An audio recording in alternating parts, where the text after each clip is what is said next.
Hey guys, in this video, I'll be showing you how to update the PHP in Hostinger. First, log into your Hostinger account. Once you're in, head over to the Websites tab on the left panel.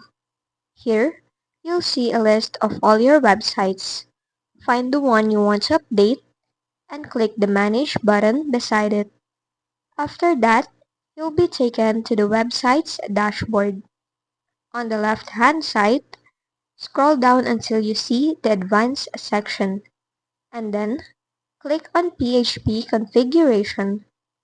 Inside this section, go to the PHP version area. Here, you can choose the PHP version that best fits your website. Updating your PHP version can improve your website's performance, enhance security, and ensure compatibility with newer plugins and tools. Once you've selected your preferred version, simply click on the Update button. And that's it. You've successfully updated PHP in Hostinger.